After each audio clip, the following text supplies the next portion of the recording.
Total Screen proudly presents their official podcast, On Screen, with your hosts, Tyson Gifford and William Rohrig.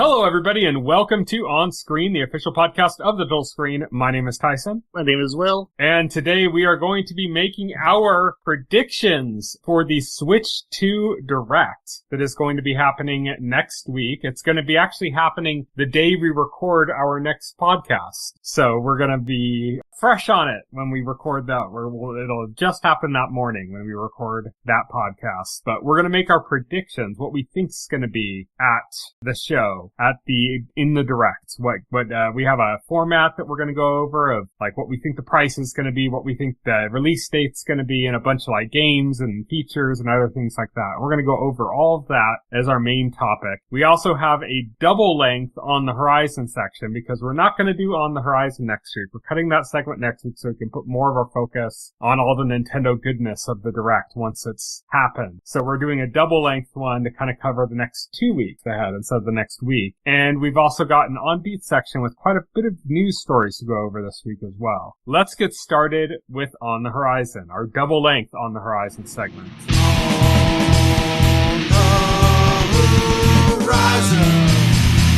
On the Horizon. And we're going to start things out with MobLand, which is a new series from Guy Ritchie that stars Pierce Brosnan, Helen Mirren, Tom Hardy, and Paddy Considine from House of the Dragon. And that comes on Sunday, March 20th to Paramount+.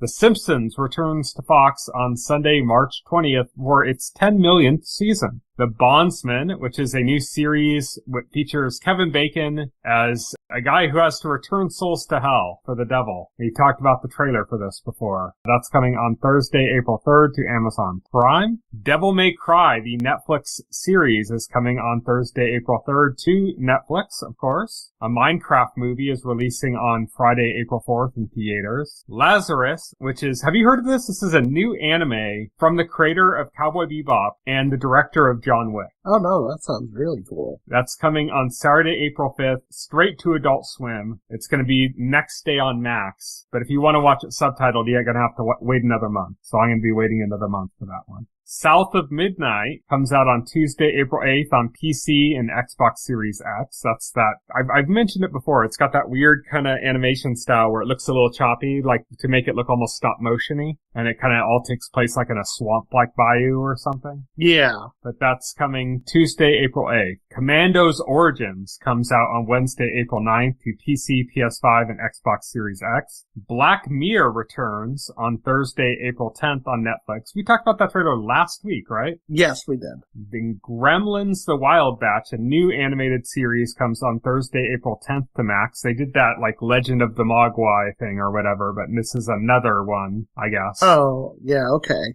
Hacks returns on Thursday, April 10th to Max. Star Overdrive comes out on Thursday, April 10th to Switch. That's the one that's got kind of like a, what was that game that was made by Tango Gameworks? The Evil Within? No, the kind of more bright, colorful one that the game that they just put out. Hi-Fi Rush.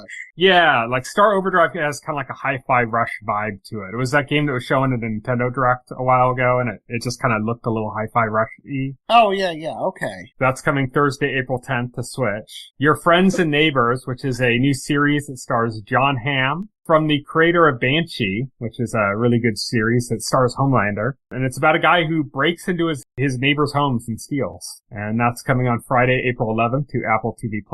Warfare is a new movie from A24. It's about warfare. And it stars Michael Gandolfini, who is James Gandolfini's son. And he also played the young version of Tony Soprano in that prequel movie they made. Also stars Joseph Quinn, who's going to be in the Fantastic Four. And I got a reference to him later on in this very podcast. And then Cosmo Jarvis, who was in Shogun last year. And that is coming on April 11th to theaters. Drop, which is a horror movie, I guess, or thriller movie that's about like phone messages, and this woman, she's on a date, and like a blind date or something, and she's getting blackmailed, like they have her kid or something, and they want her to like kill her date or something like that. That's coming on April 11th to theaters. And The Amateur is also coming to theaters on April 11th. That's that one with Rami Malek that's kind of like a John Wick, but he's a tech nerd.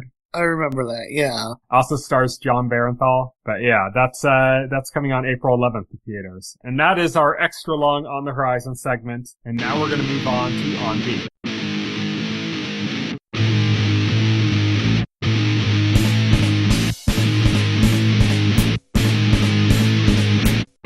On Beat. On Beat is our news segment. We've got quite a few stories to go over this week, and we're going to start things off with One Piece co-showrunner Matt Owens has stepped down. They've completed production on season 2, and he's stepping down after that. He's citing mental health. He needs to do it for his own mental health, so, that's good. It's good he's taking care of yourself. Yeah, exactly. You're not going to get a good product out of somebody who's, like, burnt out and frustrated and stressed. So it's kind of like, let the man rest. Let him recuperate. Mm-hmm. I'm sure that the show will be in good hands. Yeah, so. He was a co-showrunner from the beginning. Like, he wasn't the primary or only showrunner on the series. So there's the apparatus is still in place, Right, he's exactly. He's just gone. Hopefully they, I think he was kind of like the really big, like, One Piece fan amongst the showrunners. So I'm hoping they bring on somebody else to kind of keep things straight so that the story stays good. But, what's most important is that he takes care of himself. If he feels like he's burning out and having issues, then he needs to do that. Our next news story is that Malcolm in the Middle, we talked about there was going to be a revival series coming for that. Well, now we knew already that Frankie Muniz was returning along with, Hal and Lois, the mother and father, Bryan Cranston. Yeah, that was announced. The three of them were all, like, spearheading it, so they were all returning. Now we've learned about the other children in the family. We've learned that Christopher Masterson, who played Francis, the older brother, and Justin Burfield, who played Reese, the, like, middle child, or the child older than Malcolm, I guess. They're both returning and reprising their roles, but the youngest child, Dewey, has been recast. The new actor playing him is Caleb Ellsworth Clark. Yeah, the actor who played Dewey just kind of doesn't really want anything to do with, like, Hollywood or show business. He's just kind of out of that life. So, yeah, not too much of a surprise. I'd heard about that before, that, like, when other cast members have been interviewed and they've asked, if they keep in touch or something with other people, and they mention it routinely has come up that the guy who plays Dewey just, he keeps in touch with everybody, but he just doesn't want anything to do with, like, making shows or movies or anything. So. Right, yeah, exactly. Our next news story is that they potentially have found their Hagrid for the Harry Potter TV series coming to Max. We knew about Dumbledore with John Lithgow. We've heard some other kind of casting rumors, but the more exciting one here now is Hagrid, who was played by Robbie Coltrane in the original series of movies, is now apparently going to be played by, and this isn't, like, finalized yet, I guess. It's, like, close negotiations. Nick Frost from Shaun of the Dead and, like, all those Edgar Wright movies and all the collaborations he did with Simon Pegg. So, yeah, Nick Frost as Hagrid. I know you're, like, a huge Harry Potter fan, so how psyched are you to see Nick Frost take up the mantle of Hagrid? Ecstatic. Our next story is that the live-action Scooby-Doo series has been picked up for an 8-episode order at Netflix. Josh Applebaum, who wrote the TMNT movie from 2014, when they did that, like, remake that was kind of, I think it was produced by Michael Bay or something, and Scott Rosenberg, who wrote Con Air, of all things, are going to be running the show. That's kind of all we really know about it right now. Yep. This is going to be a show that happens. Yeah. Surprised it's on Netflix. It's another one. It's like Scooby-Doo's a Warner property. It's kind of weird. Well, it's because you never know with Max. Because CW is no longer, like... Yeah, but they have Max. In that business, in the Greg Berlanti business. Yeah. Yeah, Max. I don't know, maybe David Zaslav didn't want it. Yeah, who knows? David Zaslav, threw a dart and, it struck the marker that said no. It's not Harry Potter, Game of Thrones, DC, or Lord of the Rings, so it doesn't matter anymore. Yeah, not interested. Not interested, no. I'm kind of interested in seeing more about what this is about. I mean, I'll see it. I mean, the plot summary basically is the Scooby Gang gets together at the last year of summer camp, and for the majority of them, this is the first time they're meeting to solve the mystery of a lost Great Dane puppy who might have witnessed a supernatural murder. Yeah, we'll have that's the log line that they gave. We'll have to see what that actually means, what the tone of this is going to look like and stuff, Right, yeah, exactly. But that is coming out, or has been picked up by Netflix now. Our next news story, it's about a sleepy little franchise nobody really knows too terribly much about. It's not really something. Indie franchise. This is this is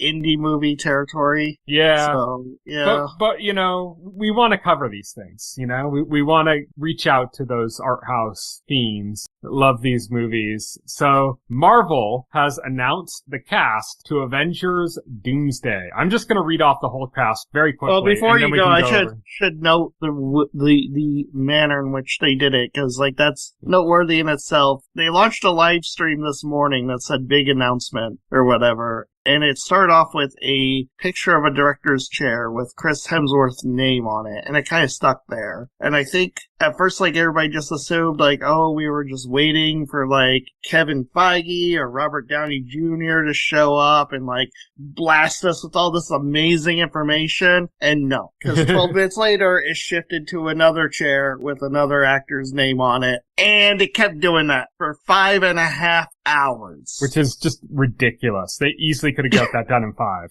So that extra half hour was just completely unnecessary. Yeah, just completely unnecessary, the extra half hour. In fact, they released a sped up version of it that took a minute and a half or something. Yes, just sped up version. So this was the craziest thing. I don't know. Apparently it had 10 million views. I don't know if 10 million people were literally sitting there watching chairs for 5.5 hours. But they were drip feeding these names. I think they just expected that bloggers and stuff were going to be picking it up and reporting on it, and then other people would be getting it through that, and it's almost tongue in cheek, they're fucking with the bloggers or something, Right.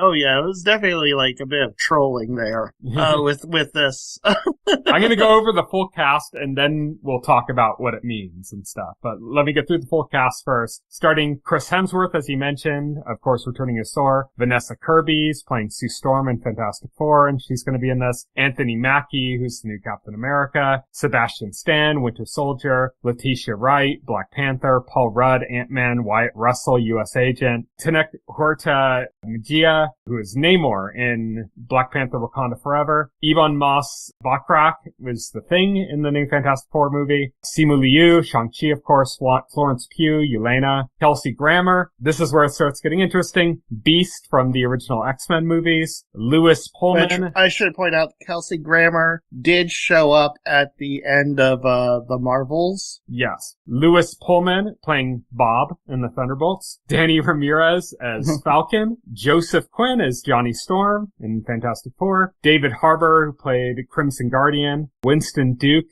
M'Baku from Black Panther. Hannah John Kamen, who played Ghost in Ant-Man and the Wasp. Tom Hiddleston, Loki, of course. Patrick Stewart, Professor X. Ian McKellen, Magneto. Alan Cumming, Nightcrawler. Rebecca Romaine, Mystique. James Marsden, Cyclops. Channing Tatum, Gambit. Pedro Pascal, Reed Richards. And Robert Downey Jr. as Doctor Doom. And he shows up at the very end. He's sitting in his chair. The only one. Yes. He's the only one in this trailer. Yeah, I mean, that's a very solid cast. Obviously, the big surprise is all the X-Men actors they got from the original Fox film. We're talking about the first three. We're not talking about with the addition of Channing Tatum, which is a weird one. Yeah, which is a weird one. But I mean, I guess if they actually, they were trying to get him to be Gambit. So if Fox actually did put Gambit in one of those movies, it was going to be Channing Tatum. Yeah. So they already had a Gambit from the Fox universe, which was the guy from Friday Night Lights. He was in X-Men Origins Wolverine, the first one. Oh, that's right. Jeez. It's hard to keep track of all this crap.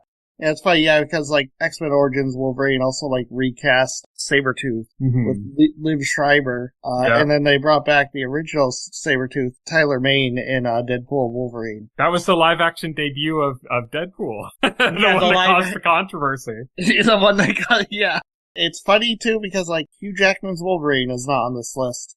There's a lot of notable absences here. There could be others that we don't know about, you know? Well there could be other, like, in small roles. I'm getting to that. It's like Tom Holland is missing, right? Brie Larson. No Captain Marvel in this movie, apparently. No Happy. Yeah, no Happy. No Benedict Cumberbatch.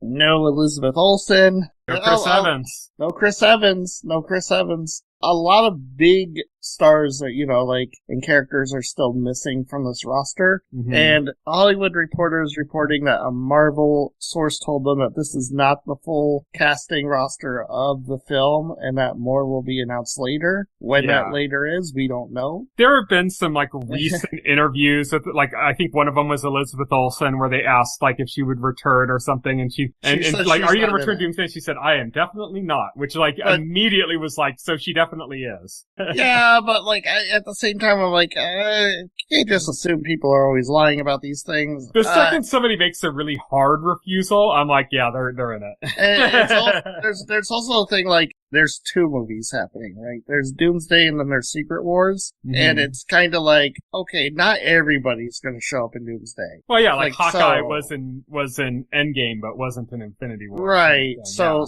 like, obviously they're going to have, like, characters that they're saving for, you know, Secret Wars. These are also probably, like, larger players in the actual story, whereas, like, other people might be playing, like, smaller bits. Like, they could just show up in a cameo or something. Right, yeah. Oh, yeah, exactly. It's interesting to me, several interesting things. First of all, let's pick out the Avengers, because it's hard, it's kind of hard to do. So, we got the Avengers roster. It's looking like it's going to be Thor, it's going to be Captain America, you know, Falcon version. It's going to be so we got Thor, Captain America, Black Panther, Ant-Man, Namor, maybe, I don't know. He's not like, an Avenger yet. He's like a villain at this point, so I don't know if he's on the team. So, okay, so let's just forget that. Shang-Chi, if you count Thor, him. Yeah, I count him. Thor, Captain America, Black Panther, Shang-Chi, Falcon. That's it. And you got the Fantastic Four, all four of them. Yep, we got all four of the Fantastic Four. Then we got the Thunderbolts in here. You know, we got Winter Soldier, Crimson Guardian, Yelena, Ghost, Bob.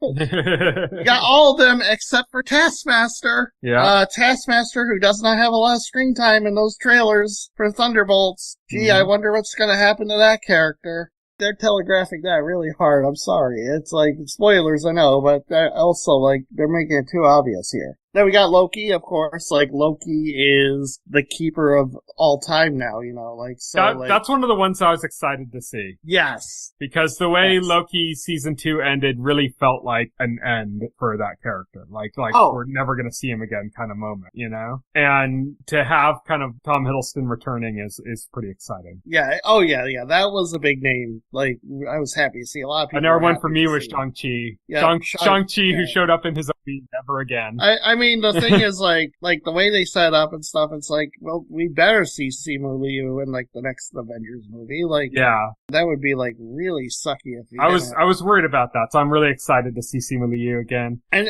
so we got the Avengers, we got the Fantastic Four, and we got the Thunderbolts, and then we got the X-Men, or the Fox-flavored X-Men. So these are not going to be like the MCU X-Men. We're still ways off from that, apparently. Original recipe. Yeah, we got original recipe X-Men, and then we got Doctor Doom as the central antagonist. So it's kind of like you can extrapolate a plot from this. Like, I'm already thinking, like, this is going to be basically MCU versus X-Men, with Doctor Doom, like, manipulating people into, like, this battle. There are two key groups that are also missing that I want to point out. The Eternals. There is no Eternal representation on this list. There's no Eternal. Well, they don't do anything unless it has to do with, what are those things? Deviants. Yeah, but there were other... Deviants aren't involved. They don't want to, like, do anything. There were other characters. There were other characters in the Eternals besides just the actual Eternals, you know? Yeah, I know. And they're not there either. They're not here, no. There's no Blade.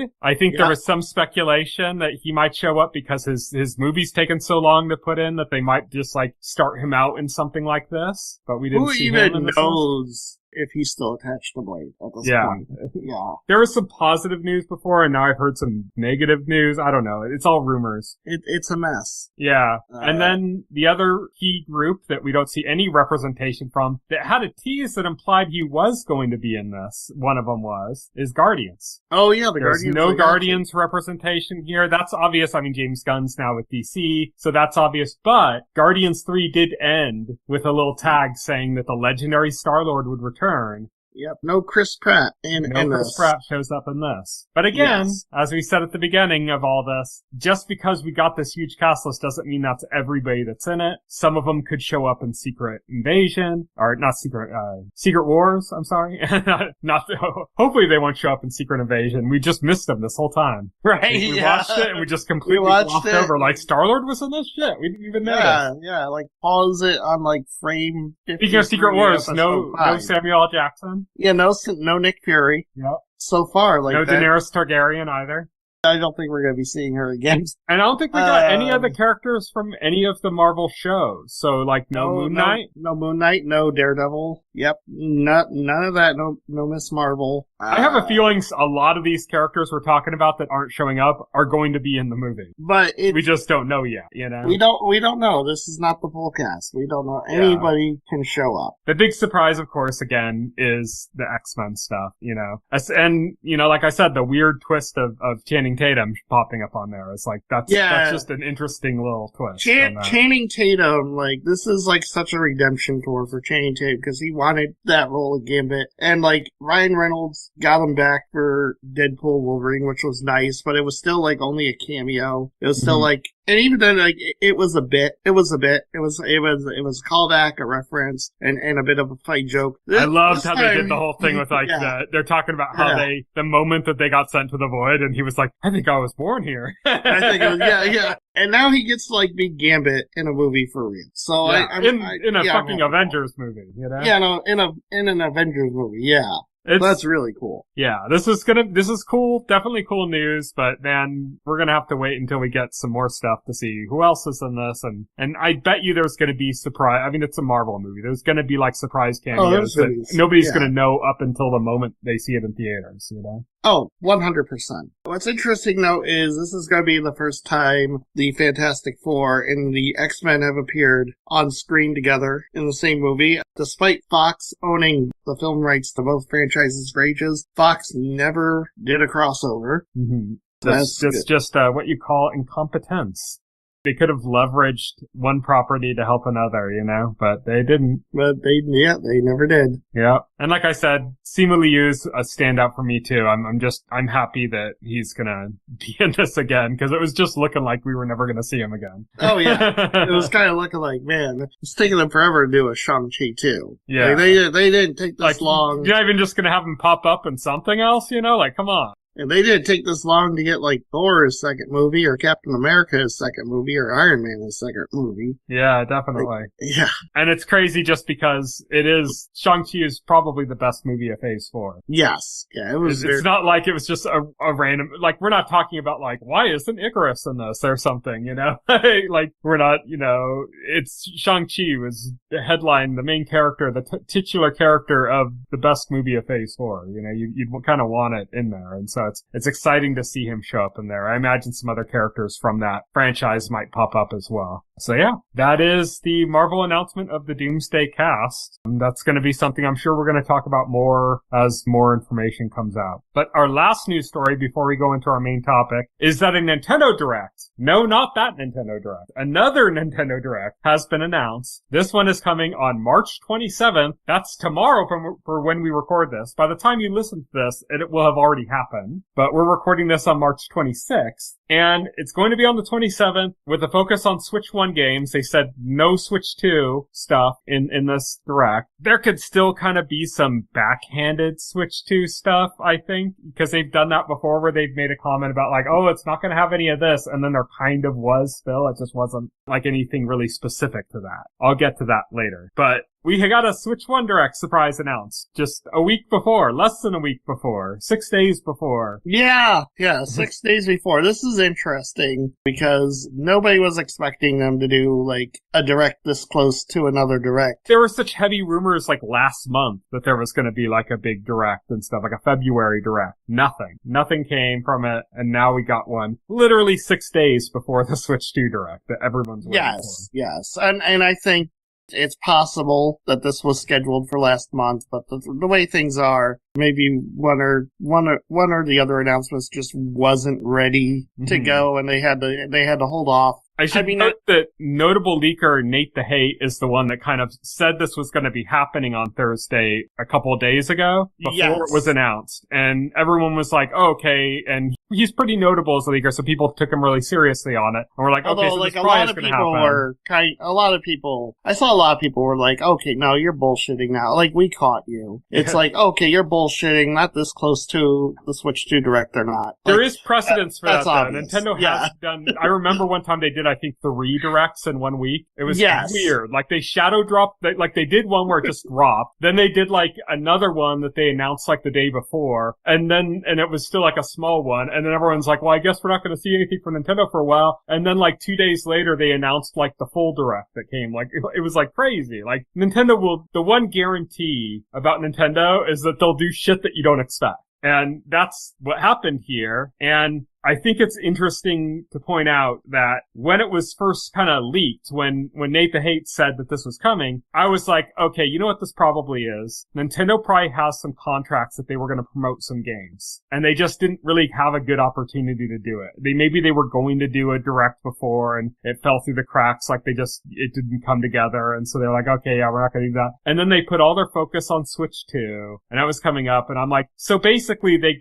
probably got some contracts. They need to promote these games as part of a contract, and they might not even be new reveals, and this is probably going to be the most boring Direct ever. That was kind of what my thought was. Like, if this happens, it's going to be like the most boring Direct ever. It's going to be a partner Direct. It's going to be shit we already know about, and it's just going to be like getting their contractual obligations out of the way before they And you are a Debbie Downer. That's what I thought this was going to be. You know, like I'm like just because of the timing of it and where it was placed, it's like, here's the thing. Nintendo has a system that's available now that has 150 million install base. They just released Xenoblade Chronicles X Definitive Edition, and with that being on the market, they got 0 announced games for the rest of the year. Like, nothing. No. Oh, they got Metroid Prime 4 and Pokemon Legends ZA are announced. But Legends ZA is like this fall. Metroid Prime's probably this fall. They have nothing in the short term. Nothing to fill those gaps, right? We are assuming things about when they're going to launch the Switch 2, but like, as far as right now, March, April, May, nothing. They need games for the Switch. They need games to keep people happy till the next system comes out. And they need games even after the next system comes out because, not everybody's going to upgrade right away. So, it makes sense that they're doing a Direct for Switch 1 now because there are games they need to announce. I still would say it doesn't make sense that they're doing it right now. I'd say everything what you're saying right now would make sense if they did it in February. Yeah, right, yeah. And I think that's why there probably was issues with that. There probably was just some things weren't ready to announce last month, and so they gotta do it now. Mm-hmm. It's one of those things. So like I was saying, my original thought when I heard the leak before Nintendo announced anything was like, this is gonna be a really short, really boring partner Direct. That's what this is gonna be. It's gonna be shit we already know about. It's gonna be stuff like I mentioned in our On the Horizon segment. We have that game Star Overdrive is coming out on April 10th. I'm like, it's going to be stuff like that. It's going to be stuff that's like third-party stuff that's already announced, already coming, and we're just going to see a little bit more of it. And it's a contractual obligation. That's all it is. That's what I figured. But when it was announced, they said it was going to be 30 minutes and it's a full Direct. Not a partner Direct, not a Direct Mini. It's just a straight-up Nintendo Direct, 30 minutes long, which doesn't sound like a lot, but Nintendo Directs are pretty speedy. 30 minutes is a lot. Yeah, they're pretty packed with 30 minutes is big. Like the last one, the one where they announced Metroid Prime 4 was like 30 minutes too.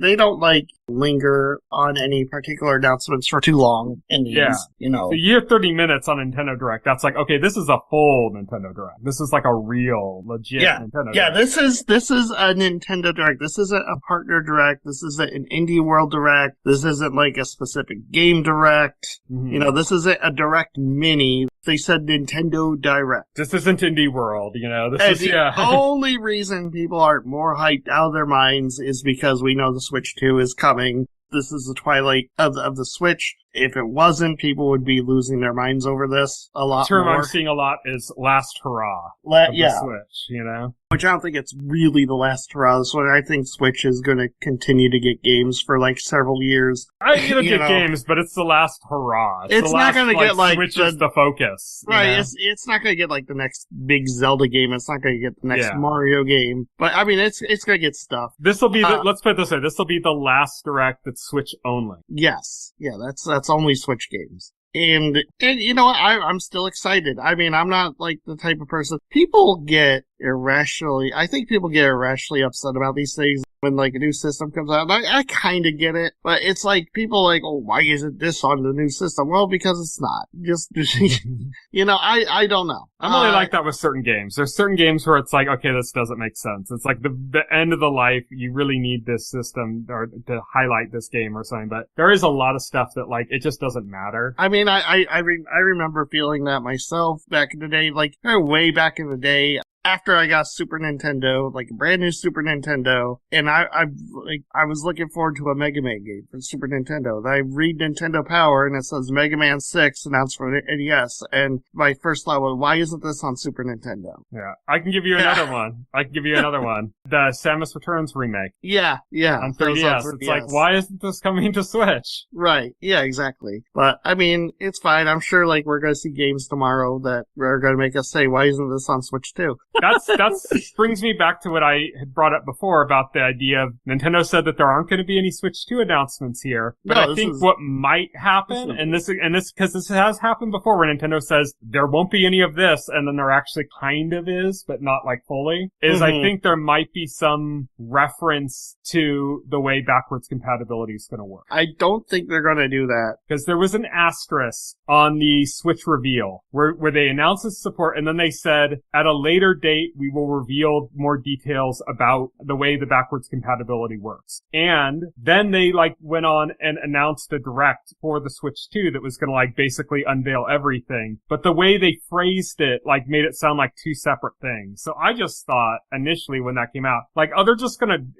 like tweet reveal it. Like, oh, backwards compatibility works like this, like in a tweet, you know? Well, they're probably saving that for next week. Let's be real. I'm just saying there's a chance that they show. It's a good opportunity, like, for example, if they show, like, Metro Prime 4, for example, to say, like, if there are upgrades, if there's, like, upgrade patches available, or if there is something like, it runs at a higher performance level, this is a good opportunity to kind of, like, tease that. I don't even mean, like, reveal the full details of that, but, like, tease it. And I wonder if that might happen. I really think, like, this is going to still be pretending Switch 2 doesn't exist, because they don't want to talk about it till next week. Well, like I said, tease. I didn't mean that they would, like, say, and it will run even better on Switch 2. Well, let's get into some predictions. Like, what do you think they're going to show? What do you think is going to be on the original Switch this year that has not already been announced? Okay, so the first thing goes along with what I was saying before, and that is that I think there's a very good chance they're going to show Metro Prime 4, like a new trailer for it. Mm-hmm. I think that's a bad idea, in my opinion. I don't like the idea that it's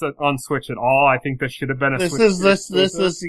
I mean, we're already there. Hold on, let me finish. We're already there. Let me finish. I don't think that it should have been on Switch 1 at all. I think that Metroid, and especially like as a game from Retro, is like a tech showpiece, and it should have been a Switch 2 exclusive to really kind of show a forward progressive jump. I genuinely think that there is going to be more performance for this game on Switch 2 than there is on 1. I don't think it's going to be as simple as like it also just plays on Switch 2. Right. And we do have some evidence that something of that sort is going on because people have gone through the code on Xenoblade Chronicles X, and they found references in the code to a 60 FPS mode that is not available on Switch. Yes. And this is a game that's out, which seems to say like, okay, if you play this game on Switch 2, you're going to be able to play it at 60 FPS. And that implies that there are going to be some kind of upgrades or something. And so I kind of hope that they don't show Metroid Prime 4 at this Direct and that they save that for the Direct, showing a game like that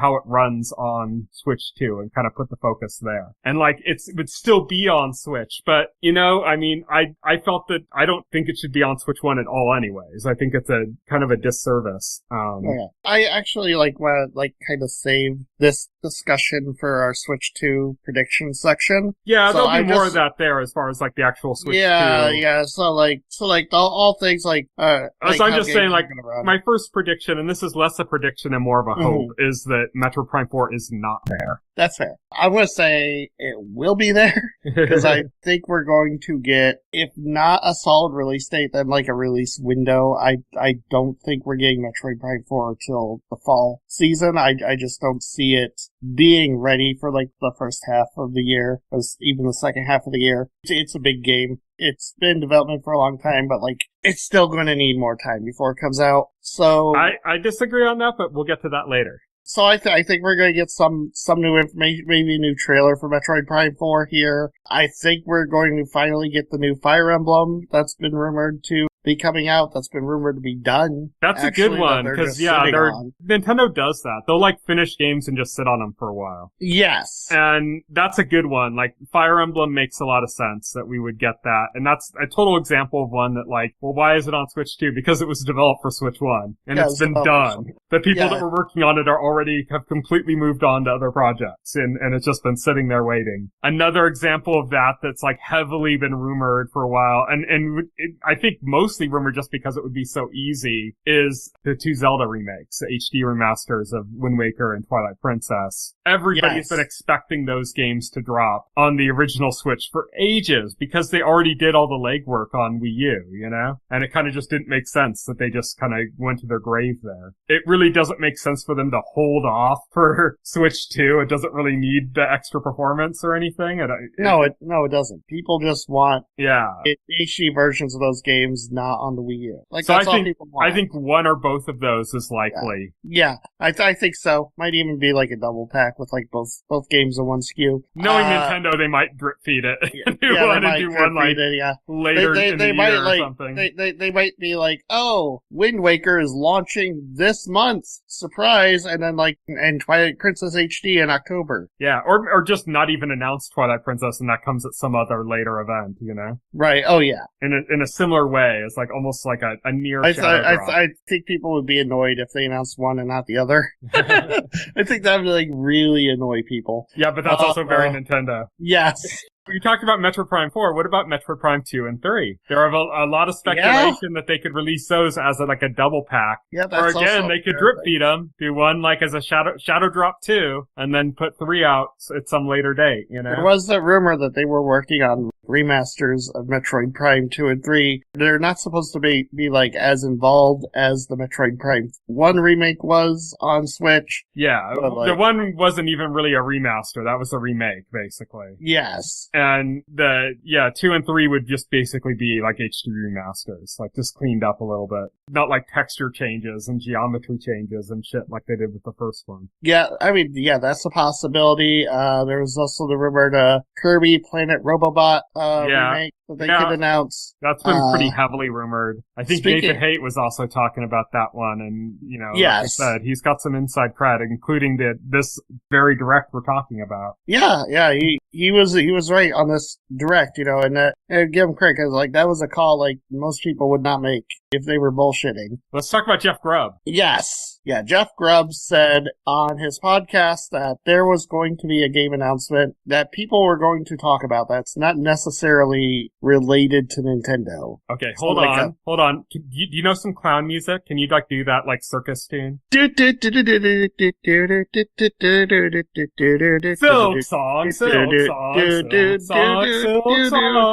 That's definitely would for sure. If Silksong showed up, that would be the game that people would be talking about the most, like period. You know, I don't think it's going to happen. Yeah. Let me clarify that. I mean, Silksong, we got a double dose of cope here because Silksong could show up here, but could show up next week for the Switch 2. Yeah, we don't know. I think Microsoft has a contract on the promotion of Silksong. I think they do. I think they got. I think the next time we see Silksong, it's going to be at a Microsoft event. Yeah, because I don't think they have an exclusivity contract. No, they have exclusive on the marketing. Yeah. So, I mean, this has happened before with Microsoft, where they've had games where they've exclusively advertised it. You know, it almost looked like it was a Microsoft exclusive, and it turned out it really wasn't. It wasn't even a timed exclusive. It came out like day and date on other platforms, but it was only advertised at Microsoft events. That kind of thing's happened before, and I think that very much is the case with Silksong. So I don't think that's happening, but that would definitely fit what Jeff Grubb was saying. What other games do you think that could be? It could be maybe a game for Microsoft. Maybe we're getting maybe we're getting Halo on the Switch. I've heard that as a rumor for this specific thing, that it could be the Master Chief Collection or something. Yeah, it could be that. Because that was rumored as well for the Switch, so that would make sense for that kind of thing. But honestly, like, if they show Metroid Prime 4, I don't think anyone's going to be talking about Metroid Prime Master Chief Collection. Probably not. They'd talk about Halo if it was a new Halo, but that's not going to happen. No, that's not going to happen. There's not even a new Halo announced for Xbox itself, so... Yeah, I don't know, man. Maybe it's that new Perfect Dark game. It's actually exclusive to the OG Switch. There you go. No. Who knows what that's going to be, but, you know, those are some thoughts on it. Anything else, any other predictions to make about this Nintendo Direct? No, I mean, that's F-Zero GX remaster. You just have to say that every time. If I say it enough times, it will happen. It will happen eventually. Speak it into existence. Exactly. That is, honestly, though, that is the kind of game that I could see that happening. I could even see that happening like a Shadow Drop. I mean, Metroid Prime Remastered happened as a Shadow Drop. Right, you're right, yeah. And it's the kind of game that, like, works on an end-of-life system like the Switch. F-Zero 99 has done really well on the Nintendo Switch Online service. Mm-hmm. I mean, why not give the people what they want? All right. So that is it for our Nintendo Direct predictions. That's predictions for the Direct that's happening tomorrow, not for the Switch 2 Direct. And that leads us directly into Wild Speculation. This is our Switch 2 predictions. Woo! Yeah, woo! This is for next week. Yes, so these are predictions for the Switch 2 event, the Switch one, 2 Direct. Everybody's excited about. So we've got a list of like 10 categories, basically, that we're going to go over, and we made predictions then. In addition to you and I making predictions, I also reached out to some people over on the Game Witness Discord and asked them, and I got 3 people to provide some of their predictions within these categories as well. So let's go through these one at a time. And we're going to start off with the release date. So I'll do our guest predictions first, and then we can do our own. So Nick, also known as Shoulder, he's guested on the podcast before. He's predicting May 2nd. That is an aggressive prediction for release date. That is aggressive. I would love that to be true. I would love that to be true, but I also think that would mean like Nintendo is purposely holding this Direct like very close to the release date of the system, which I don't think it's going to be that close. There was a rumor about reports coming in about warehouses full of fully packaged Switch systems. Yeah. So, I mean, it could.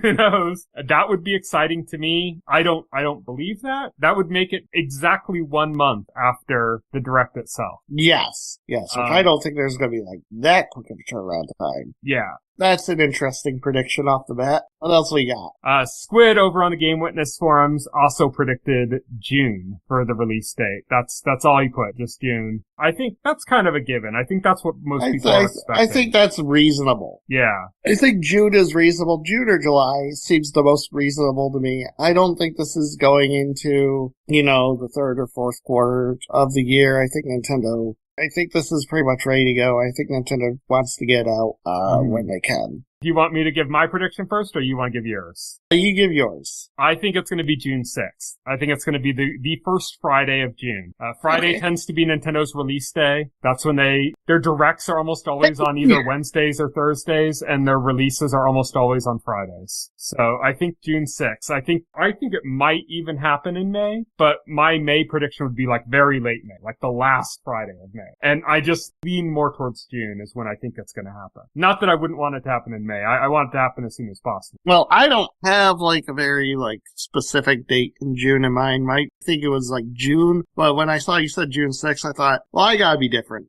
And so I said June 20th, just cause like, yeah, like, beginning of the month, sure, but maybe later in the month also works, as long as it's June. And the other reason I settled on June 20th was because it was a Friday, but like, cause it was like the Friday after June 6th was Friday the 13th, and now it's bad luck to release a console on Friday the 13th, I think. So, yeah, but that's like, American bad luck. Like in Japan, it's 4. In Japan, it's 4. The number 4 is unlucky. We're talking about the North American release date here.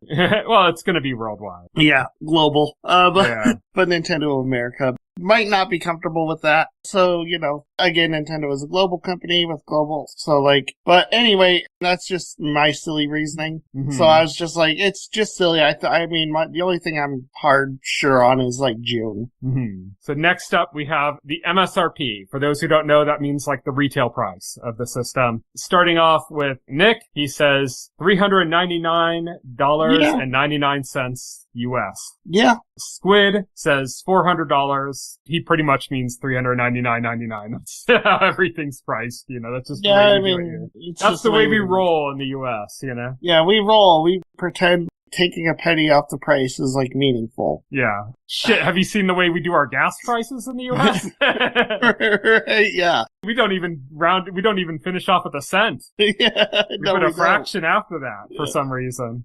Yeah, I'm just gonna say that I agree with that on my prediction. That's what I think it's gonna be at. I think a lot of people are saying it's like, it would be impossible if they did 500. There's no way it would work at 500. It couldn't be 500 because that's the same territory as like PS5 and that's so much more powerful and stuff. And it's like, I think people forget PS5 is not a portable. Yeah, right.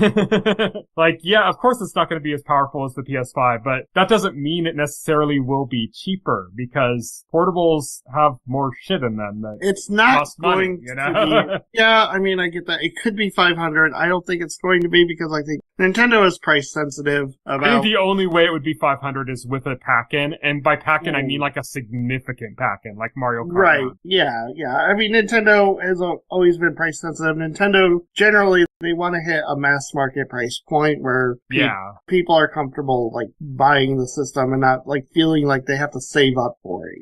The weird thing is that the original Switch never got a price drop, so it's still sitting at 300. The Switch OLED's still sitting at 350. Yeah, it's because they sell at those prices, so Nintendo is comfortable. It's gonna be crazy to think like Switch OLED's at 350, and then the Switch 2 will release at 400. Yeah, that's why 400 makes sense to me because this is a more premium system than the Switch OLED, and like I think pricing at $50 above that is like the sweet point. Because if you price it like lower, then you're kind of like sending the message. It's like, okay, now the Switch OLED is overpriced. And if I don't think there's any way in hell it's going to be under 400. I'm just saying it's kind of crazy to think that that's going to be the only difference is only $50. Yeah. Oh yeah, exactly. And I think that's kind of like the illusion, like the image they want to generate in your head where you're sitting there, you're looking at a Switch OLED on the shelf and then you look at the Switch 2 and your mind jumps to, well, that's only $50 more. Yeah. So is that your price? Is your price is at 400? My price is 400. Yeah. I don't see them going above 400. 450 at the most. 450 at the most expensive. I do not see a scenario. Would you drop your estimated price by 1 penny? Yes. $399.99. Yes. We pretend that penny makes a difference. Us crazy Americans. Yeah, because I think the logic is, people see the 3 and they're more comfortable. If that 3 becomes a 4, then Yeah. It's like, It's like a psychological effect, kind of psychological game theory. Right, yeah, exactly. Okay, our next topic is how many SKUs and SKU details. So SKUs, don't know, that's like your unit. So for example, like using the Switch 1 as an example, the Switch launched in 2 separate SKUs. The hardware inside was identical. There was like no difference in the actual hardware inside, but it came in like 2 different color variations. There was one that was like a grayish black color, and there was one where the base unit was like a grayish black color, but then it had red and blue Joy-Cons on the sides instead of It's just stock. SKU stands for stock keeping unit. It's just a way for businesses to track and manage inventory. Mm-hmm. So basically, like, if Nintendo releases a black Switch 2 and then like a funky purple Switch 2, they're going to have SKUs, yeah. Yeah, they're going to have 2 separate stock keeping units so Nintendo and the retailers can know, okay, how many black ones are selling and how many purple ones are selling. It's also worth noting that a SKU could actually have a bigger difference in that. For example, PlayStation 5 launched with one SKU that did not have a disk drive and one that did. Yeah, exactly. Another example would be the Wii U, where one of them launched with like 8 gigabytes of internal memory, and it was white, and it had no pack-in. And the other one launched, and it was black, and it was 32 gigabytes of internal storage, and it had a pack-in. So SKUs could be more than just like different colors or something. It's just like things. They're variations on the same product. Yeah, is what they are. So we're gonna start off. Yeah. Nick, he says one SKU at launch, 256 gigabytes internal storage with micro SD, express expandable storage, only one set of colors for this time around at launch. So here we have Mike, Evil Twin. He's also been on our podcast. He was on, I think it was when we were doing the weekly set, and he did some of the ones where we talked about like Westworld, for example. Right, yes. With us. He piped in on some of these ones, but not all of them. And the one he piped in on is on the SKUs. He said 2 SKUs at launch, but they only differ in color. So only a color difference. Squid says 2 SKUs, they're different colors or different color Joy-Cons. What do you think? What is your pick on the SKUs? I mean, I think they're probably going to do 2 SKUs. I think the only difference is they're going to be different colors. There's going to be one system with black Joy-Cons and one system with white Joy-Cons, and that's going to be it.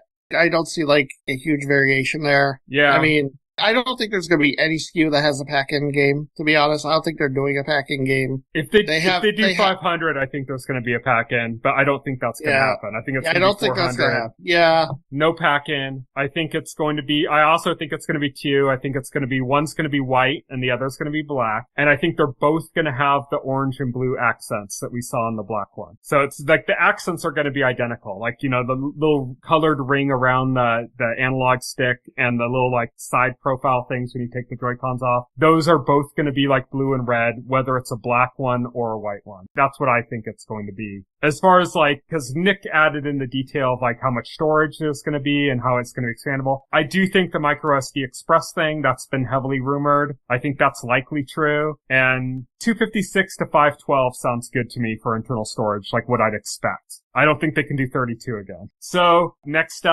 category, NSO, Nintendo Switch Online. Are there going to be new systems? Are there going to be changes? Is this not even going to be addressed at the event? I mean, it probably won't be addressed. I don't know. It could be. I don't know. They're probably going to like recommit that like all the Nintendo Online stuff is going to be there on your Switch 2 day 1. So like all the Nintendo Switch Online game systems, all the game library is going to be there. You're not going to have to worry about it. If they announce anything new for Switch Online, as far as like adding new systems, probably GameCube is the most likely, because it's like one of the systems. They might even do like GameCube and Wii together. And then for my prediction, I put like a wild card, like, at Saturn. Let's do Saturn games, because you can't do PlayStation games. But they could team up with Sega like they did for Genesis. But Sega doesn't seem to have any interest in their systems like past Sega Genesis. Like they just keep going back to Sega Genesis nostalgia, so who knows. But like that's my wild card for that. So Nick says, vastly improved NSO in terms of performance. Current NSO offerings will remain, but GCN games likely only on Switch 2.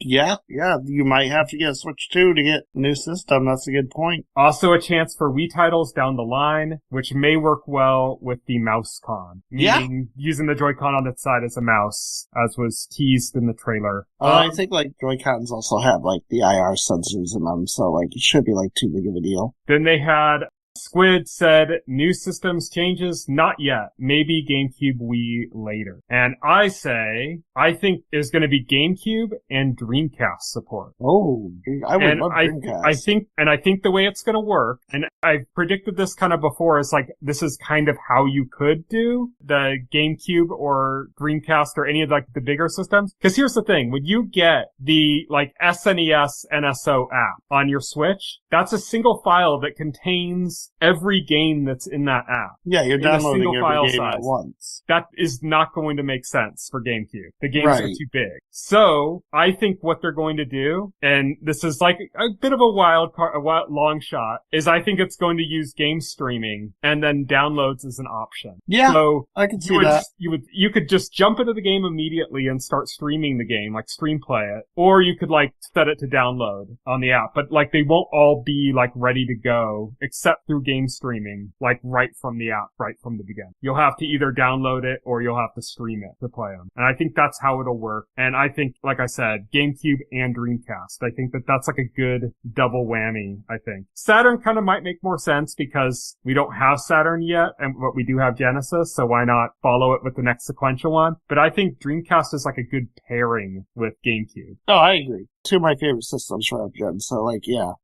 Our next category, C button. So the leak showed a C button. The reveal trailer showed a blank button, which we know is the C button. They just didn't want to show that in the trailer. So we have this C button. What does it do? Cake. I'm going to read off. Nick first said, the C button I think is a communicate feature related to social media and or live streaming your games. That's my wild ass guess. Squid says, the C button, he said, maybe a cast button to stream the system wirelessly or something to do with the mouse. I don't know. S button. I think the C button is for voice chat and community features. And I think it could have something similar to Miiverse, like their own kind of built-in social media thing. I don't know if they're going to go. I don't think it'll be Miiverse, but I think could be something along those lines rather than just tying in, because they did the tie-in thing with like Twitter and stuff, and that kind of backfired on them later on when like Twitter like got bought out and decided we're going to start making it so this doesn't work anymore, or like you have to pay us to do that, and Nintendo doesn't play with that shit. So that whole feature set on the Switch disappeared. So I think there's a possibility that they could bring something Miiverse-esque back again without actually being Miiverse. Yeah, I mean, they could also bring up a communication hub with voice chat rooms and other stuff like that. Here's my thing. I think that button will be for a community hub. It's going to bring up a community hub where you can see like your friends who are online. You can group up with your friends for online play.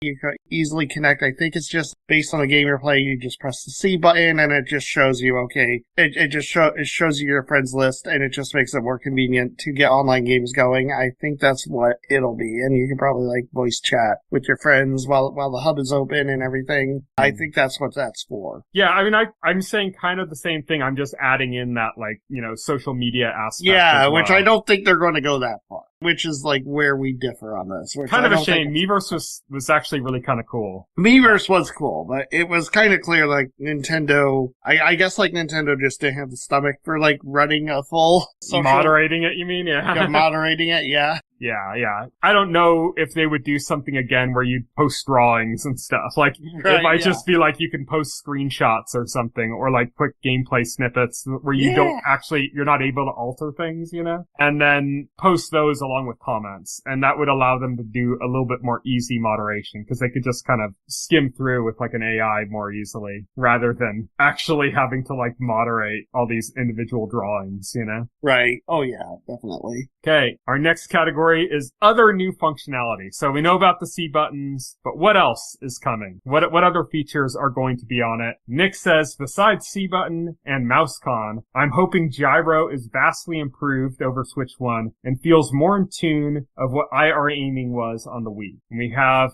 Squid said, probably just a Switch 1, but with the mouse and magnetic locks. So he just doesn't think like any gimmick at all. Like nothing, no other new features that we don't know about. No new features that we don't know about. I'm guessing, I think the mouse tracker, which we know about, so I didn't count that as my pick because we already kind of know about that. I think it's going to have other uses besides being used as a mouse. I think that like sensor is going to have other things. Like maybe it'll work in a way that you can connect it to something else and it'll read based on that. Maybe they'll do some weird thing where you like rub your finger over it in a game or something. I don't know. But I think Nintendo's the kind of company that just doesn't like to use something for one use. They like to like find every way to tap into it. Oh, they definitely do that. So yeah, they're putting something in the console.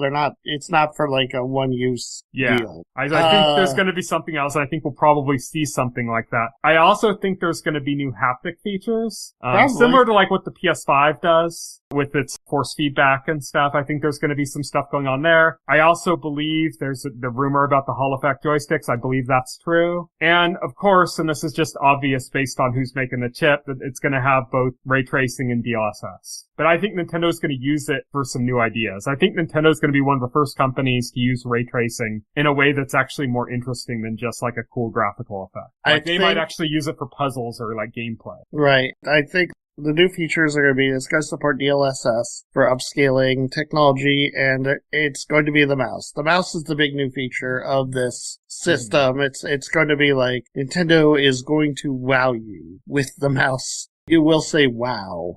Mario Paint. Yes. Mario Paint 2.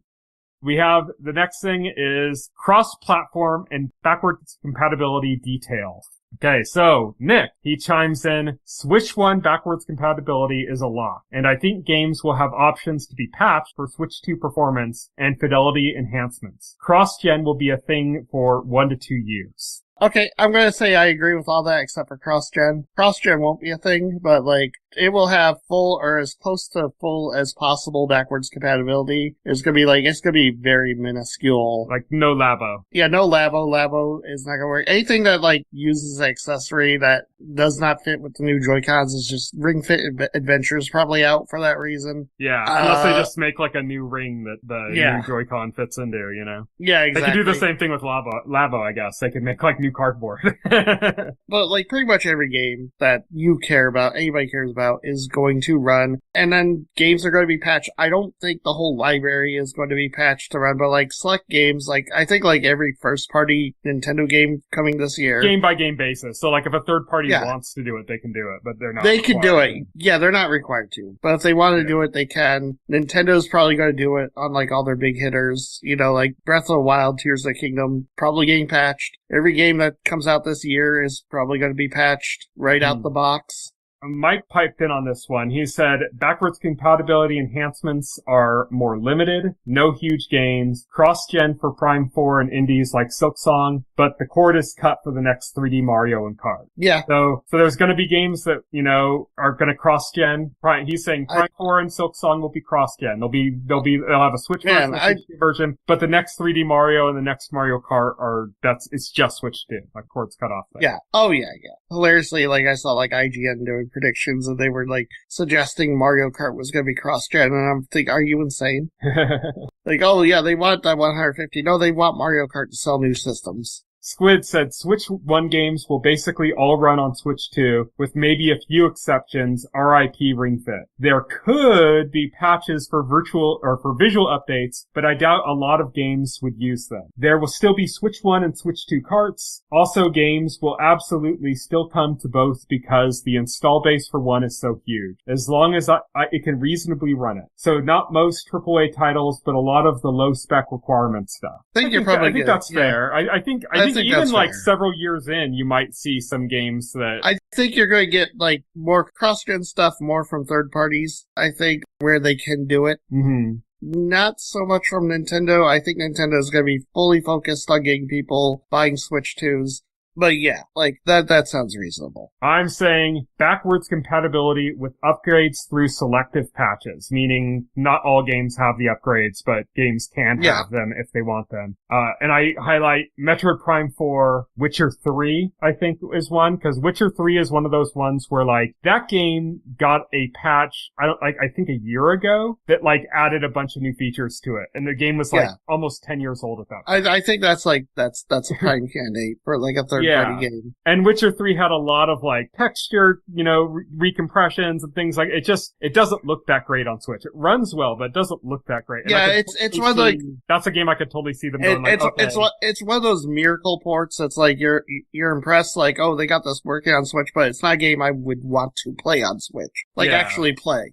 Yeah. And the way they've handled updates with Witcher 3, like going so many years after the launch, like 8-10 years after the launch of that game or whatever, I could totally see them like being one of the ones that supports it. Going like, okay, yeah, you can download this patch. Maybe there's a charge, maybe not. They've actually done all those patches have been free that they've done before, where they've added in like ray tracing and stuff like that. I could totally see them doing that for Switch too, where like, okay, you have Witcher 3 on Switch. It didn't look too great. Everything was toned down. Well, now you're going to get what was basically like the PS4 version or something. And you already have it because you already own the game. So that's kind of what I think. I think there's going to be selective patches. And I think like at the event, they're going to highlight Metroid Prime 4 and some other games, like maybe which. Yeah, I'm actually anticipating it's going to be like, remember when Sony did their event and they had for the PS5 Pro and they were showing the differences like side by side? Yeah. I think they might do something like that. And they might like use a few select titles, like maybe 3 or 4 titles or something like that. And they're going to show like significant differences between them. It could be, we heard about like, for example,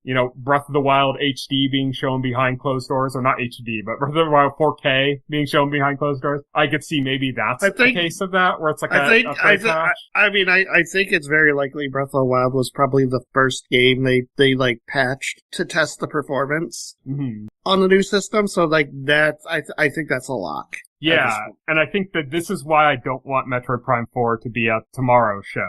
I think this would be like a great place to show it. To show like a new trailer for Metroid Prime 4, and they could even do it where like it starts off, it looks identical, and then you see like the way kind of NVIDIA would do it, but in a more exaggerated way, like a line wipes across the screen and all of a sudden it looks like way better. And it's like, oh shit, and it's like, oh, this is because, if you get this game, you can play it on Switch too, and you get this patch for it, and now it looks like this. And I could see them doing the same thing for like Witcher 3 and just to like a highlight reel of that technology or that style of backwards compatibility. That's what I think. I don't think there's going to be cross-gen games where there's like a Switch version and a Switch 2 version. No, I think you'll get patches that will make it like the Switch 2. There's not going to be 2 SKUs of Metroid Prime 4. There's going to be 1 SKU. Yeah. It's just going to be patched to run better on the Switch 2 when you put it in Switch 2. Our next category starts to get into more fun stuff. Game announcements. We each made 5 picks. This is the part I've been waiting for, to be honest. Okay, we're going to start out with Nick, and he says Metroid Prime 4, a new Mario Paint, Mario Kart, Call of Duty, and Doom Dark Ages. Those are his 5 picks.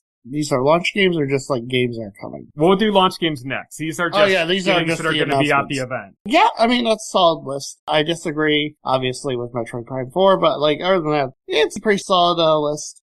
Squid says Fire Emblem, Koei Tecmo partnership again. New Fire Emblem. 3D Mario. Last one was Odyssey, if you don't count Bowser's Fury. Kirby. They love pumping these things out. They do. Cyberpunk 2077, or some big open world port. Yeah. Oh, yeah. CD Projekt Red game, like, I could see that. Animal Crossing. I don't really believe this one, but needed a 5th option. I don't think Animal Crossing's gonna be there. I don't think Animal Crossing, no, because it's eventually gonna come. Oh, it's going to be on, there's going to be an Animal Crossing. I don't think. That's like a mid-generation title for Nintendo. That's like in like 1 to 2 years from now. Yeah.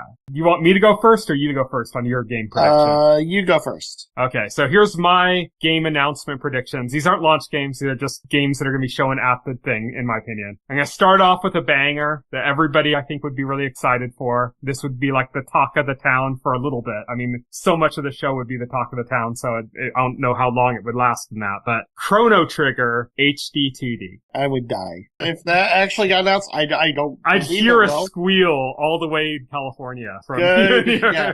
Those dreams do not come true. So I don't believe it, but we'll see. You're going to notice a trend here for RPGs for a lot of my picks here. My next one, Metaphor ReFantasia. That is reasonable. That is very reasonable. I definitely see that coming to Switch too. So yeah. This next one, I'm sure is probably amongst your picks too in some way or another. 3D Mario. 3D Mario? Yeah, it's reasonable. We will see a 3D Mario. It's been a while. I don't think it'll be a launch game, but I think we'll see it's 100% not launch. It's not launch day. Well, it'll be like first Christmas. First year, yeah. It'll be the holiday title. Yeah, it'll basically be a repeat of what they did with Odyssey. Yes. Not the game, I mean, but just like when it releases in relation to the console. Speaking of Mario, my next idea is a new Mario RPG collab with Square Enix. Again, like another, you're shooting for the moon with these predictions.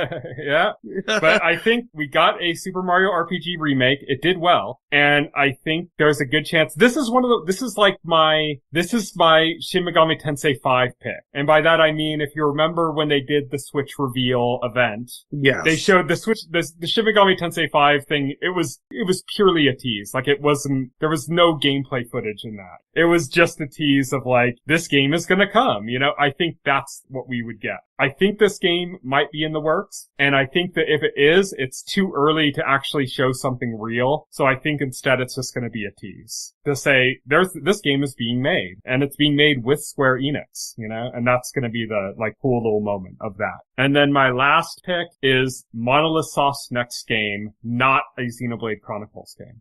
For a long time, since like, I think before the Switch came out, there was talk about several other projects in development. One in particular was supposed to be, it's like codenamed Legacy, I think, and it's supposed to be like a big, kind of more mature aimed game, whereas like the Xenoblade games are kind of very like shonen, which is like Japanese for boy. So like you read shonen manga like Dragon Ball, shonen literally means boy. It's like targeted at boys, you know? Xenoblade games have always kind of been in that like area, and they have, you know, if you have manga that's more for adults, like say Berserk or something, that's called seinen. And the idea is that Monolith Soft had a game in development that was going to be kind of more of a seinen RPG rather than like a shonen RPG. Like a Japanese equivalent, although not stylistically like it, but like in the sense of maturity level, more like Witcher than like Xenoblade or Final Fantasy. Right. And I think that is going to be shown. I don't think it's coming very soon. Xenoblade Chronicles 2 was shown at the Switch reveal, and it came later that year. I don't think that's going to happen. I don't think this is going to come at the end of the year. I think it's still a ways out. I think it's going to be a pretty ambitious project, but I think we're going to see it for the first time. Those are my game announcement picks. Tell me yours. Okay, so my picks for what's going to be announced. I think, obviously, Mario Kart 9 is going to be formally announced, or it has not been announced. It was shown in a teaser. We know it, but, like, Nintendo never said this is Mario Kart 9. So, like, that will be formally announced. I think that's, like, the most obvious. And I think Square's going to come in with Final Fantasy VII Remake and Rebirth on the Switch, too. Mm-hmm. I definitely think they're going to have those there. Remake is definitely very rumored. Yes. I think they're going to do both. It just makes sense to do both, to announce both. I think Microsoft is going to have Halo, the Master Chief Collection. So not for Switch 1, but for Switch 2. For Switch 2, yes. Mm-hmm. And I put, and this is very cheeky, Hollow Knight Silk Song.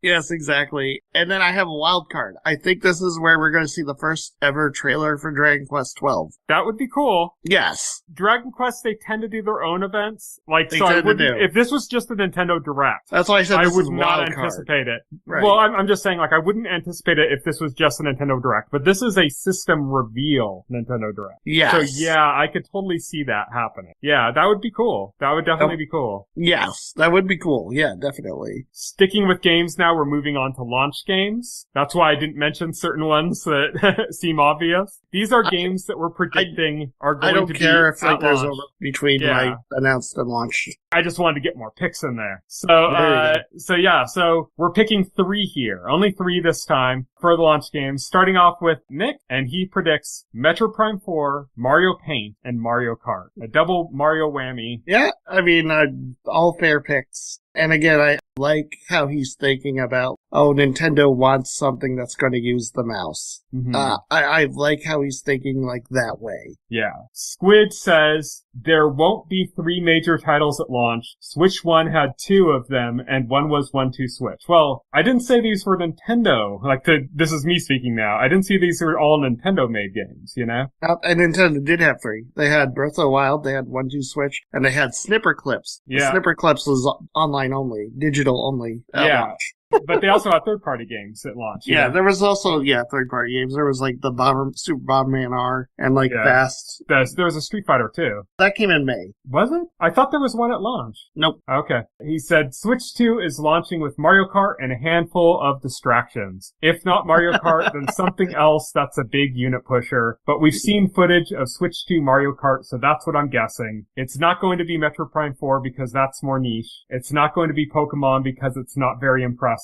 I love that, Bryn. Mario Kart is the best-selling game on Switch, and they've had all the time in the world to develop a sequel. But, for the sake of naming 3 games, I'm going to say that Prime is within the next couple of months after launch, and that we get a Mario sports game within the first year. Oh, and there's going to be a tech demo for the mouse or something. Maybe one of those actual launch games is Halo Infinite or Call of Duty or some other shooter. I know I'm kind of cheating there. Okay. Tell me your launch games. What do you my launch games. Okay, so my launch games are going to be Mario Kart 9. I think that's the obvious one. Mm-hmm. Some third-party game, most likely a port of an existing third-party game that's already out on other platforms. So I'm guessing Capcom's going to bring Resident Evil 4 Remake. Mm-hmm. That seems logical. And then Nintendo's going to have, so this is a way, I was thinking about, this is the way Nintendo has done launches since the Wii, where they have, a core franchise game, and then they pair it with a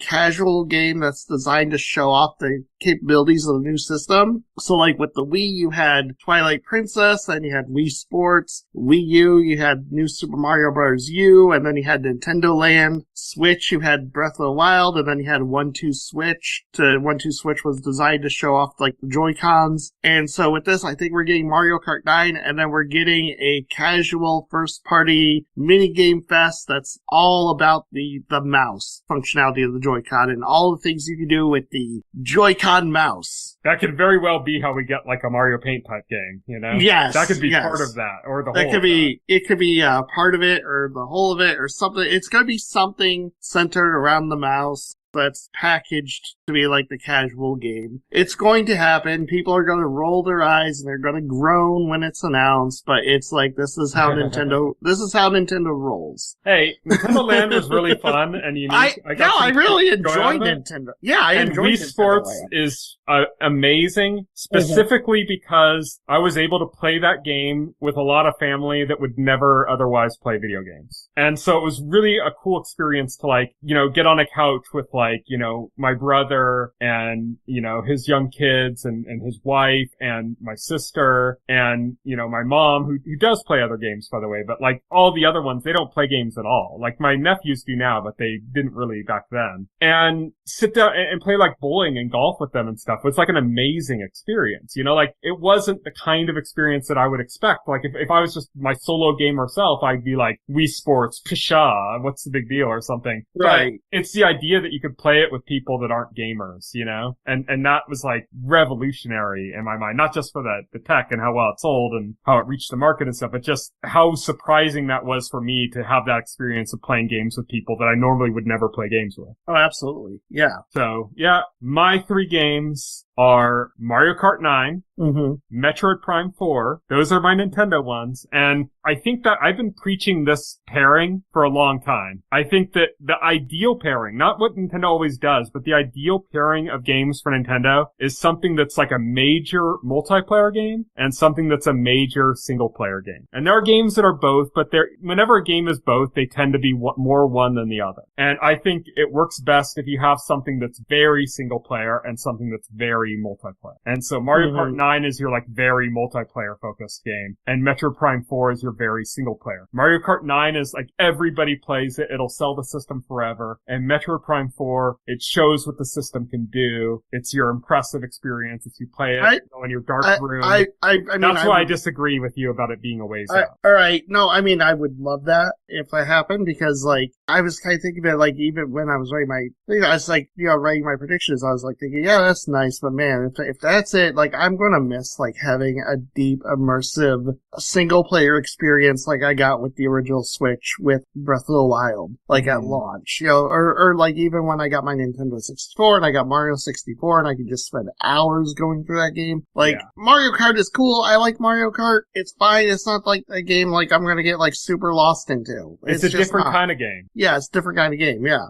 And then my last pick is Elden Ring. I had to pick like a port of something that I just think is very likely to happen. Yeah, I think that is very likely to happen. I was swinging for the fences more at the game announcements. At the launch games, I'm being kind of more realistic, I think Elden Ring is a very likely game for launch. Especially because it also ran on like PS4 and stuff. So it's like, it doesn't have to be like, right. It works downported to like, work.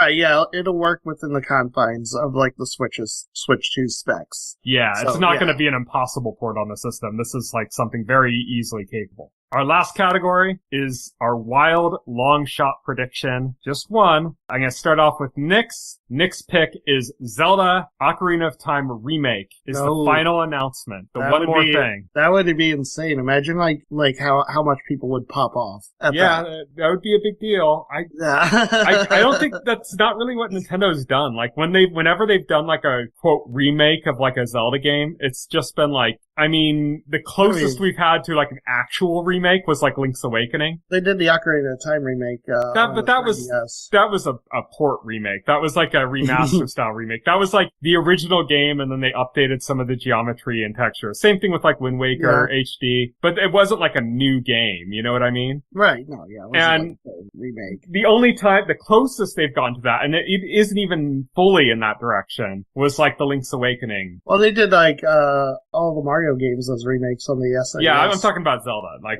specifically with a Zelda game, they did like Link's Awakening, they redid it, but it was like exactly the same gameplay wise. They just redid the graphics from the ground up, Mm-hmm. But like, it's not, when I think of like a full remake, I'm thinking like, Final Fantasy VII remake, or that's an extreme example, I guess, but like, or like RE4 remake or something like that. Yeah, I don't think this is likely just because the Zelda team is busy making new games, and the new games take so much resources. If this was a thing, this would have to be farmed out to a third party developer. I don't think they would. I think if there is an Ocarina of Time remake, it's not going to be like a big deal. Like it's not going to be like probably going to be more like the Metroid Prime remake. Yeah, it'd be like along those lines. It'd basically be a port of the 3DS version, but slightly improved beyond that. Right. So Mike chimed in on this one. He says Monolith Soft's rumored action-adventure gets a trailer. Would love to see it. Yeah. I think we're about due to see Monolith Soft's new game. Yeah, that was in my regular predictions. I didn't put it in my long shot because I think it's actually not that much of a long shot. No, I don't think it is. I think it's a very good chance that we're going to see. It's been several years now since Xenoblade 3 launched. So yeah, and they have multiple teams. Yeah. Squid's wild long shot prediction is Kid Icarus Uprising HD or sequel. Oh, and funny because I saw some people suggesting that could actually show up for the Switch tomorrow. Yeah. So I think that's almost more likely. likely for the Switch 1, but there's a chance that, Sakurai's, his project that he's not talking about. Sakurai did retweet. That might not be Smash. Sakurai did retweet, Nintendo's tweet for the Direct tomorrow, and he doesn't retweet like every Direct tweet. Mm-hmm. So people are speculating, people are like, oh, so maybe we are seeing Kid Icarus Uprising, but not for Switch 2. I should note that Squid made this prediction before the announcement of tomorrow's Direct. Right. So he was saying it in reference, So if that happens tomorrow, you can go back to Squid and say, well, you were half correct with your long shot. Yeah. My long shot, and I mean, put on my clown nose on the circus music. F-Zero SX. A brand new F-Zero fully made for the Switch 2. The SX stands for Silksong X. Yes. They're the same game. SX stands for Sucker X. I don't know. Because it's not happening. But damn it, it needs to happen. I think it would be that would be another cool, graphical showpiece. You know what? That would be, a cool surprise launch game. Because it would go back to history that's how F-Zero started as a launch game for the SNES. It was a launch game. How cool would it be if we not only got a brand new, amazing looking F-Zero game with, ray tracing and just crazy ass visuals and shit on the Switch 2. Not only got that, but it was launch. Yeah, it'd be absolutely insane. I'd lose it. I'd be like, okay. Although I can't imagine it would be a launch game if they're also launching Mario Kart 9, which I don't think they've already shown. I don't think they want them competing, even though F-Zero is a very different game than Mario Kart. Yeah, they're close enough. Which is funny because Mario Kart as a franchise was born out of F-Zero. It was born out of Nintendo trying to figure out how to do a multiplayer F-Zero on the SNES. Back in the Wii U days, I used to say that a smart move Nintendo could have made if they don't know what to do with F-Zero would have been to make an F-Zero game as a DLC for Mario Kart. And I don't mean F-Zero stuff in Mario Kart, which we ended up actually the F-Zero track that we got. I mean in the same way that if you get Xenoblade Chronicles 2 and then you get the DLC, on the main menu there's a thing for the DLC and it's a completely separate game. You go into there, it opens up a completely different menu, it starts off, it's completely different, That would be funny. And I was like, that would be a cool way to do F-Zero because you'd basically be reaching the Mario Kart audience and saying hey, look, you're a huge audience. This is DLC for a game you love. Why don't you check it out? It's almost like a sneaky way to get people to try F-Zero, I always thought that would be a good way. And it's kind of interesting that Mario Kart was born out of F-Zero and then F-Zero would go back to that. But yeah, I like the idea of another amazing F-Zero. That would be really cool. Yeah. My wild long shot prediction isn't even that far of a long shot. It's something that I desperately hoped would happen with the Switch 2, but that over time, it's kind of just felt less and less likely, and that's just because the PS4 and Xbox equivalents of this game did not do well, and it's made me more and more kind of doubt that this could happen unless it was an impossible port. And if it's a possible port, it probably wouldn't be something you'd see here. It'd be something you'd see years down the line. But Cyberpunk 2077 Complete Edition. Yeah. So with the base game and Phantom Liberty, the whole experience in one unit. It doesn't sound like that much of a wild card, but if you've actually played Cyberpunk 2077, the idea of fitting that into even a Switch 2 just seems kind of a bit of a long shot. If you saw how much it struggled on PS4, for example. Yeah, but I'd love it. I've played Cyberpunk 2077. I would double dip easily on this. Or actually triple dip since I've had it on 2 systems already. Stadia and Steam, for those who don't know. Yep. But yeah, that's it for our predictions then for the Switch 2 Direct. We'll have to see how this turns out, how close we are. We're going to be so far off. There's going to be shit that we never anticipated, and then all the stuff that we're this is obviously going to be there is not going to be there. It's not going to be there, yeah. We're just going to be completely wrong. So we're going to be Elden Ring is totally going to be there. It's so obvious. Yeah, it's not going to be there, but it's going to be another game that just completely flew under our radar. So you get to tune into this podcast next week and get to revel in how absolutely wrong we all were this week. Yes, definitely. Yeah, so looking forward to that. It's going to be so fun to watch. Even though it's so early in the morning, I'm still going to tune in. I'm going to get up early. I'm going to watch that stream. Nice. I'm etching out some time for it. My sister's actually coming home that week, and I'm just going to tell her, sorry, but Wednesday's off limits. Off limits. Wednesday is my time in front of my computer. Sorry. Sorry, not sorry. Because I'm getting my Switch 2 fix. It's Nintendo Christmas. Yes, it is. It's Nintendo Christmas the next 2 weeks. So yeah, that brings an end to this week's podcast. Next week, as we've been talking about for this entire podcast, Switch 2 Direct. It's finally happening. We're getting it's 8 fucking years we've had the Switch. Crazy. Switch 2 at long last. We're getting our full presentation. I thought the teaser we got was going to show something more than just a tiny snippet of Mario Kart 9, but man, we got nothing, and now we're going to get everything, right? They want to keep you thirsty. Yeah. Or we're just going to get like a really long presentation and they're just going to go over all the details and not show a single game. Yeah, exactly. And they're going to say Switch 2 launching 2026. 20 minutes of explaining the C button and that's it. Yeah, they're going to explain the backwards compatibility details, and that's, Yeah. and then they're going to show on the screen 2026. Oh god, that would be like worst case scenario, right? It shows the price. It says $399.99. And then a cross goes through it. And it's like, oh my god, it's actually going to be cheaper than that. And it says, due to tariffs, $499.99. Yeah.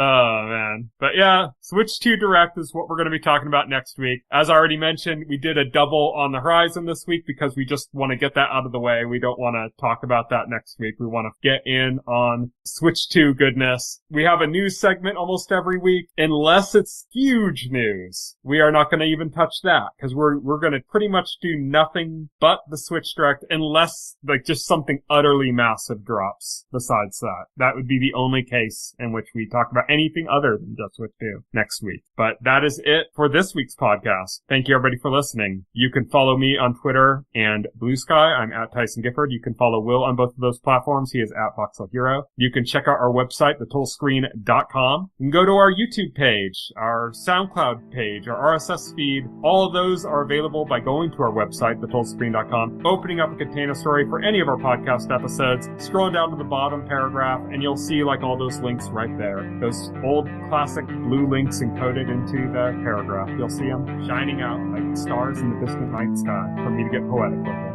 You can also subscribe to this podcast in your favorite podcast client of choice, like Apple Podcasts or Pocket Casts. And I mentioned our YouTube channel. Our entire backlog of our podcast is available on our YouTube channel, so you can check that out as well. Until next week with the Switch 2, thank you everybody for listening. Good night.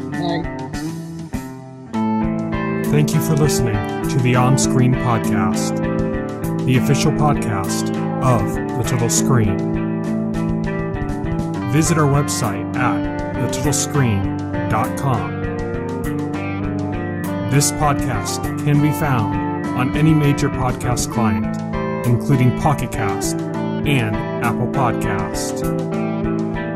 The entire backlog of this podcast and other content can be found on our YouTube channel.